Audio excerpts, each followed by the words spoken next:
En este episodio abordaremos uno de esos temas que siempre marcan la agenda económica, las perspectivas de fusiones y adquisiciones. En este último tiempo, hemos visto cómo la incertidumbre económica, la inflación y los cambios en el contexto global llevaron a muchos inversionistas a actuar con cautela, especialmente en 2025, un año marcado por un bajo número de operaciones y de bajos montos. Sin embargo, distintas señales indican que el mercado está comenzando a recuperar dinamismo. La inversión vuelve a enfocarse en oportunidades de largo plazo, en la visión nuestra en KPMG más estratégicas, impulsada por tendencias como la inteligencia artificial, la transformación tecnológica y la búsqueda de nuevos espacios de crecimiento. Para analizar este escenario a nivel local, estamos con Cristian Tapia, socio de Deal Advisory de KPMG de Chile. ¿Cómo estás, Cristian? Gracias por estar acá. ¿Cómo estás tú? Muy bien, muchas gracias. Muy bien. Experto naturalmente en M&A en nuestra firma. Cristian, quería comenzar preguntándote qué señales concretas estás viendo en el mercado que te hacen pensar que la inversión vuelve a mirar a largo plazo. Yo creo que lo primero es que cuando tú ves los ánimos de los principales actores, y cuando hablo de principales actores me refiero a principales ejecutivos, fuentes de inversión, inversionistas calificados, todos ellos están teniendo algunas señales que, si bien han venido de años más cautos, ya están tomando decisiones de inversión, ¿ya? Hay una característica propia de la decisión de la palabra misma inversión que por defecto es de largo plazo. Algo que es más coyuntural, de corto plazo, de una mirada más rápida, tiende a ser de pocos periodos de tiempo, de un año, un poco menos, un poco más, pero la M&A tiende a ser característico de largo plazo per se. Ocurre que alguien que toma una decisión de inversión normalmente toma un tiempo en observar la rentabilidad prometida o esperada respecto a esa inversión. Entonces, por definición, este mundo es de largo plazo. ¿Qué señales estamos mirando o qué estoy observando a través de nuestros clientes? Por ejemplo, la característica de los inversionistas.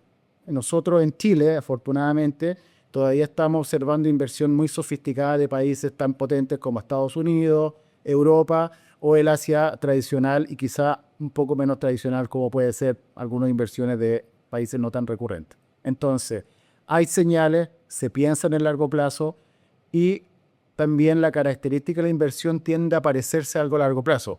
No son inversiones de corto, no son de 90 días como puede ser un instrumento de renta fija, sino que es infraestructura, concesiones y temas de largo plazo como inteligencia y cambios de tendencia en los negocios.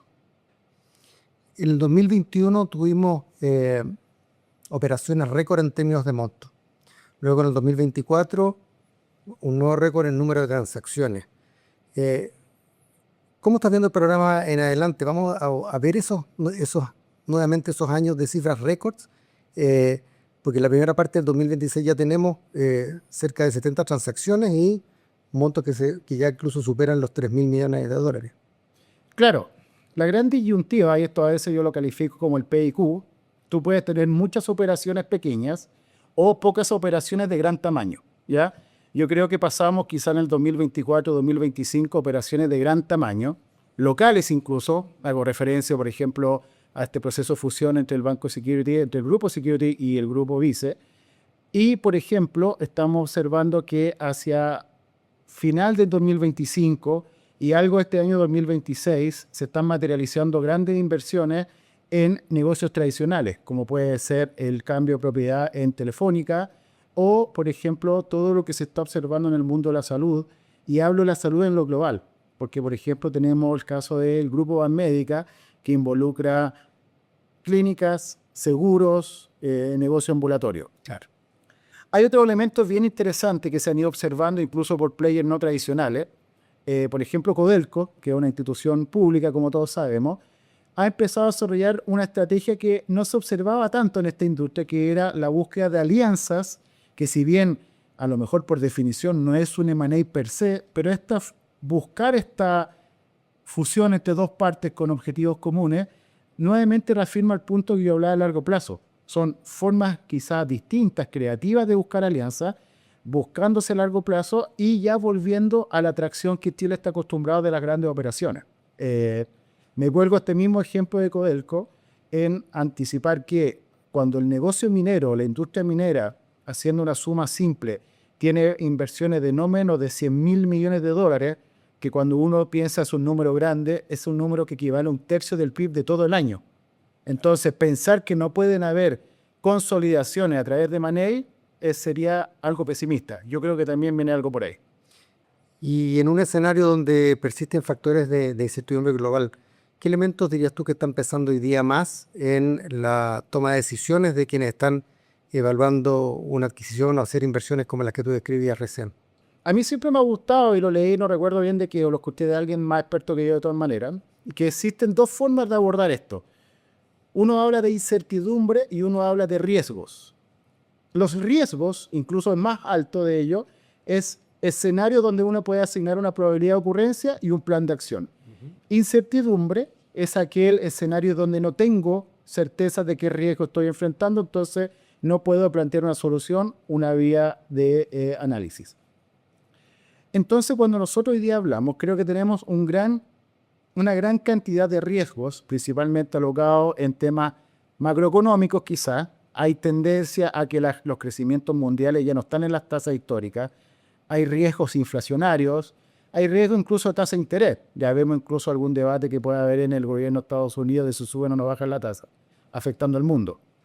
Pero al mismo tiempo yo creo que a esta fecha, hoy día que estamos grabando esto, hay una incertidumbre respecto a qué va a pasar finalmente, por ejemplo, con el tema geopolítico de Medio Oriente. Porque un día, en la mañana, vemos que se abre el canal, después se cierra. La guerra continúa y la guerra no continúa. Y el gran tema es que en la medida que esa incertidumbre se persevere y no se transforma en un riesgo, o sea, no se le puede alocar una probabilidad para una solución, va a ser un tema de análisis que obviamente eso se traduce en nuestro mundo en, por ejemplo, un mayor costo de descuento al capital, costos incrementales de financiamiento en algunas situaciones, hecho que probablemente vaya a seguir siendo foco de análisis para quienes toman las decisiones de inversión. Puede que haya negocios donde sus fundamentales sean muy interesantes, pero que a lo mejor esta incertidumbre, me refiero a aquella falta de probabilidad asignable, siga siendo un foco de atención. Hay una pequeña ventaja que Chile puede estar un poco aislado de esto y por eso observamos, como decía hace un rato, operaciones de tamaño muy interesantes. Pero también hay que pensar que Chile no está tan aislado, entonces sus efectos se pueden empezar a ver prontamente en alguna rezago del optimismo que a lo mejor partimos pensando en el 2026, particularmente en M&A. Y Cristian, para empresas que están pensando en abrirse a inversionistas, eventualmente vender una participación de la compañía, asociarse con terceros, ¿qué deberían estar haciendo hoy día para prepararse? Yo creo que siempre una ventaja que puede tener una compañía respecto a la otra es la capacidad de entregar información buena, de calidad y de forma rápida. Dentro de mi trabajo, por supuesto, me toca abordar muchos procesos de due diligence, donde típicamente la cantidad y calidad de información es un elemento que puede hacer una operación más rápida o más lenta. La preparación y además al mismo tiempo la capacidad de cualquier compañía, ya sea principalmente los que se venden, pero aquellos también que están buscando financiamiento, aquellos que quieren hacer una relación con una empresa más grande que la propia, siempre tienen que tener no solamente la capacidad de entregar buena información, rápida y razonablemente bien trabajada, pero al mismo tiempo hay un elemento quizá prospectivo. Lo anterior hace más referencia a la información histórica, quizá a lo cómo yo me he ido comportando hasta este minuto.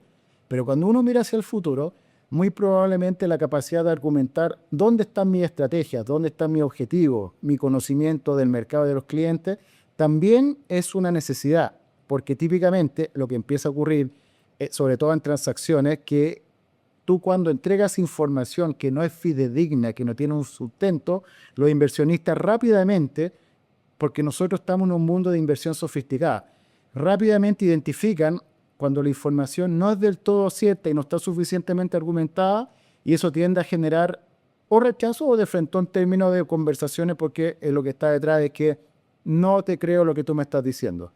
Esta misma semana ya me tocó un cliente internacional que nos había invitado a participar en una operación, un due diligence, que lo frenó simplemente porque la información que recibió del potencial vendedor de una empresa de un tamaño interesante simplemente no convenció al inversionista. Eso es crítico, ser capaz de argumentar, que sea veraz y aquello que sea optimista que tenga un sustento.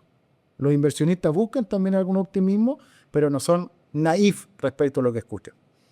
Y es súper interesante cuando tú hablas de que probablemente los tiempos cambiaron respecto de la inmediatez con que se entrega la información en un proceso ya de due diligence, por ejemplo.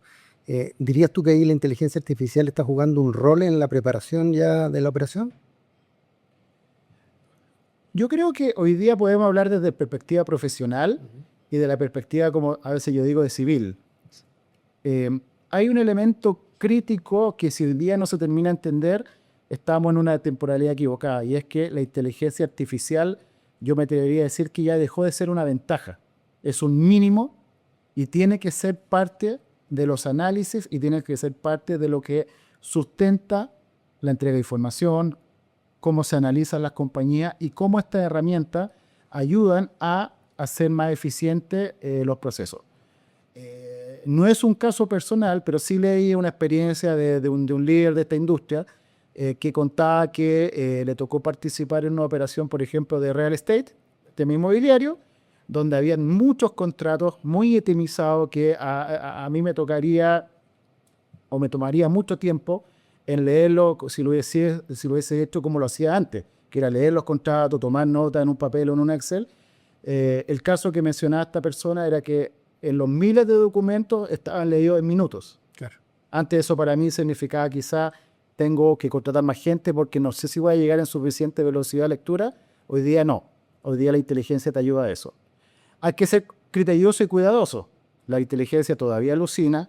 La inteligencia todavía puede tener algunos antecedentes que, volviendo a mi respuesta anterior, si uno no es capaz de filtrar lo que está recibiendo, puede generar información errónea o a veces sobreoptimista o de frentón errónea. Es una excelente herramienta. Yo creo que el factor de experiencia, el conocimiento del mercado, también nos obliga a los consultores a identificar aquellos elementos que, aun cuando la herramienta es potente, tiene que tener una mirada humana también. Y ustedes en el equipo de Deal Advisory que tienen la oportunidad de estar mirando múltiples sectores todo el tiempo, ¿dónde dirías tú que en el próximo tiempo vamos a ver los principales movimientos? ¿En qué industria? ¿Dónde están las oportunidades? Yo creo que, a ver, partamos bien local. Chile tiene una geografía que ha permitido, por ejemplo, que en el mundo de la energía, no importa el ciclo económico, no importa incluso pandemias y similares, siempre ha sido un mercado muy activo, ya sea en la generación eléctrica, en la transmisión eléctrica, y en distribución yo creo que ya hubo cambio de mano y no tengo antecedentes que puedan ocurrir muy prontamente. Entonces, en ese mundo yo creo que siempre va a haber buena historia y mucha transacción comparado con año. Pero ahora cuando tú me invitas a pensar en el futuro, en general yo me atrevería a decir que hasta hace 1 o 2 años, cuando uno hablaba de, por ejemplo, de pensar en los mercados de tecnología, pensaba en software, pensaba en aplicaciones o en soluciones que en Chile se dieron bastantes casos y han habido transacciones muy interesantes, y nosotros hemos participado en algunas, donde, por ejemplo, grandes players internacionales vienen a Chile a buscar activos que se han desarrollado acá. Mi mirada es que con la misma pregunta que tú me haces de inteligencia artificial, hoy día las inversiones probablemente se muevan hacia allá. En términos de, por ejemplo, capacidad instalada de data center para ser capaz de administrar toda esta información que está fluyendo, capacidad tecnológica, y volviendo incluso a mi ejemplo de la electricidad. Hoy día a lo mejor el consumo eléctrico no va a estar solamente pensado en grandes industrias. Muy seguramente se va a generar una demanda por capacidad eléctrica para servidores, para cooling de data center, temas que están absolutamente referidos a la tecnología. Y por supuesto, al final del día, por mucha tecnología que nosotros vayamos mirando en nuestro día a día, también hay cosas tradicionales y cosas raras. Se han generado algunos acercamientos donde, por ejemplo, negocios tan tradicionales como el agro o incluso salud pueden empezar a tener alguna historia de traspaso de propiedades, porque al final del día me quedo con la idea de que la inteligencia artificial es una excelente herramienta, pero en sí mismo no produce nada que no sea necesario para otra cosa. No así, por ejemplo, cuando hablamos del mercado del agro, que hay que consumir alimentos. No así, por ejemplo, cuando observamos, por ejemplo, que la población tiende a envejecerse, entonces el consumo de servicios de salud cada vez crece más y, por supuesto, las ofertas que tengan un atractivo para potenciar inversionistas va a invitarlos a participar. Perfecto. Cristian, muchas gracias por haber estado con nosotros. Un placer, Alejandro, un gusto. Nos vemos.